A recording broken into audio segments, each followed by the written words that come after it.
Welcome to the IELTS Reading Masterclass. Today I'm giving you the exact roadmap to hit Band 8 or higher. In exactly 10 minutes, you'll master the strategies that top scorers use to crush the most difficult passages. First, the structure. You have 60 minutes for 3 passages, each increasing in difficulty. There are 40 questions in total. That means you have about 90 seconds per question. Let's not waste a second. To win, you need 2 skills, skimming and scanning. Most students confuse them. Don't be one of them. Skimming is reading for speed. You're looking for the gist or the main theme of a paragraph. Scanning is like a search engine. You aren't reading. You're looking for dates, names, or numbers. Now, keyword matching. This is the ultimate tool for finding answers in seconds. Look for anchors, words that won't change like years or names. They are easy to scan for.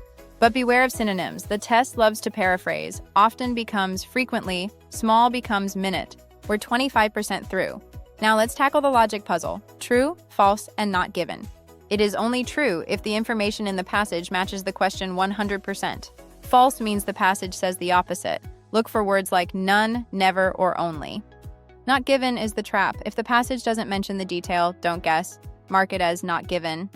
Next, matching headings. Most people read the headings first. That's a mistake. Don't do it. Read the paragraph first to find the main idea, then find the heading that fits. Cross out the headings you've used. It narrows down your options and prevents confusion. Time is your enemy. You have exactly 20 minutes per passage. Stick to it religiously. Spend 15 minutes finding answers and the last 5 minutes checking and transferring.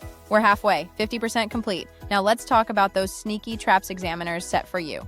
Trap number 1, just because the word is the same doesn't mean the answer is true. Meaning matters. Watch out for absolute words like always or never. They often make a statement false. Let's boost your speed with prediction. You can actually guess the answers before reading. Read the title and subheadings first. They tell your brain exactly what information to expect. In sentence completion, check the grammar. If you need a noun, don't look for an adjective. Let's walk through an example. Look at this question. We highlight impact and global warming. Now we scan for global warming. Found it. Next we see consequences, a synonym for impact. Answer located. 75%. You're almost there. Next, how to handle those impossible words you've never seen before. Don't panic over hard words. Use context clues. The words around it will reveal the meaning. Break words into parts. Usually means not. Able means can do. Simple. Here is your daily Band 8 routine. Consistency is the only way to get that high score.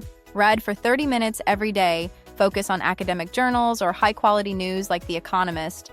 Do 1 full timed practice test every week. You must build your stamina for the real 60-minute exam. 90%. We are in the final stretch. Here is your ultimate Band 9 test day blueprint. First, arrive early and stay calm. Make sure you have the right tools, usually an HB pencil. Spend 60 seconds looking at all 3 passages. Start with the one that looks easiest to you. Here is your quick checklist. Skim, scan, match your keywords, and keep an eye on that clock. Subscribe to continue our 10-minute masterclass series. Up next, listening, speaking, and writing. You have the roadmap. Now go and get that Band 8. See you in the next masterclass.